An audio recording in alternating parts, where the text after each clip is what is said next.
Pengalaman gagal bayar di aplikasi pinjaman KTA Kilat terbaru di tahun 2025 ini, apakah sudah memiliki debt collector lapangan dan apakah di KTA Kilat jika teman-teman mengalami kendala telat bayar masuk slik OJK atau tidak?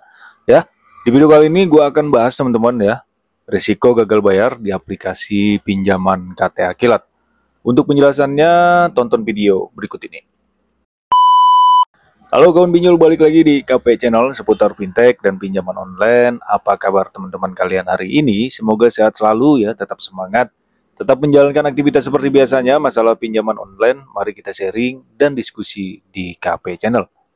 Di video kali ini teman-teman, gue akan bahas resiko gagal bayar terbaru ya di pinjaman KTA Kilat.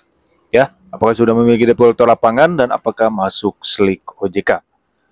Sebelum kita membahas resikonya, teman-teman yang mempunyai tagihan di aplikasi KTA Kilat ya, kalian boleh tulis di kolom komentar dari daerah mana kalian dan tagihan yang berapa, dan apakah teman-teman sudah didatengin oleh debt collector lapangan. Jadi di sini gue rangkum dari beberapa pengalaman dari nasabah kawan pinjol yang galbay di aplikasi pinjaman KTA Kilat. Bahwasanya resiko-resiko yang dihadapi ini mungkin ya terjadi jika kalian mengalami kendala telat bayar. Resiko pertama itu adalah menghubungi kalian terus-menerus ya dari WhatsApp, email, telepon ya, itu sudah pasti ya.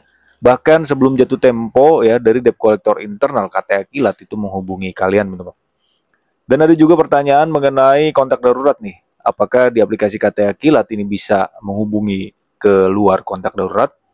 Tentu saja bisa teman-teman ya. Semua pinjaman online itu bisa ke kontak darurat karena ada izin akses, di mana izin akses tersebut adalah persetujuan antara kalian ya, yaitu peminjam dengan pemberi dana, itu menyetujui adanya penyadapan HP ya seperti kontak teman-teman. Nah dari situlah para debt collector internal pinjaman KTA Kilat itu menyadap HP kalian ya. Jadi untuk keluar kontak darurat bisa saja terjadi teman-teman. Teman-teman harus waspada saja ya. Jika sewaktu-waktu dihubungi ke kontak darurat maupun di luar kontak darurat dari aplikasi pinjaman KTA Kilat. Ya, meskipun ini berizin di Otoritas Jasa Keuangan, ya tidak menutup kemungkinan bahwasannya pinjaman-pinjaman seperti ini tuh ya, pinjaman semi legal ini tuh bisa menghubungi keluar kontak darurat. Jadi pada intinya teman-teman harus waspada aja ya, dan tetap hati-hati. Nah, selain adanya telepon terus-menerus menghubungi kalian, berkata kasar ya, pengancaman. Nah, yang kedua adalah masalah debt collector lapangan. Nah, ini juga sering dipertanyakan dari nasabah yang mengalami kendala telat bayar di aplikasi pinjaman KTA Kilat. Apakah sudah memiliki debt collector lapangan? Ya, jadi sampai saat ini teman-teman, KTA Kilat belum mempunyai debt collector lapangan atau pihak ketiga filed collector.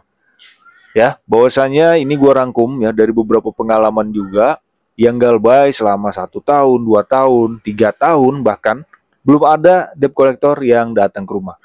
Kalau seperti pengancaman yang katanya mau ke rumah, mau lapor ke RT atau RW, sekali lagi itu cuma ancaman supaya kalian takut ya untuk menghadapi debt collector dan membayar tagihannya. Seperti itu teman-teman ya. Teman-teman jangan takut ya. Di bulan Juni 2025 KTA Kilat belum memiliki debt collector lapangan. Ya, baik di kota maupun di kabupaten apalagi teman-teman ya. Jadi aman. Nah, selanjutnya untuk slik OJK nih ya. Slik OJK juga masih dipertanyakan ya. Jika teman-teman mengalami kendala telat bayar di aplikasi pinjaman KTA Kilat, itu tidak masuk slik ya. Jadi aman. Kenapa gue katakan tidak masuk slik? Karena KTA Kilat ini adalah pinjaman semi legal yang tidak bekerja sama dengan bank-bank besar, sehingga dari bank-bank besar itu tidak melaporkan data nasabah atau data kalian yang meminjam di KTA Kilat ke slik OJK. Ya, kecuali kalau KTA Kilat ini sahamnya atau bekerjasama dengan bank-bank besar, baru ya nama kalian itu bakal terdaftar. Ini dibuktikan dengan ada salah satu pengalaman juga dari nasabah kawan pinjol ya, di mana dia baru galbay di KTA Kilat ya. Pinjaman KTA Kilat itu nilainya totalnya sangat besar juga ya, sekitar 8 jutaan.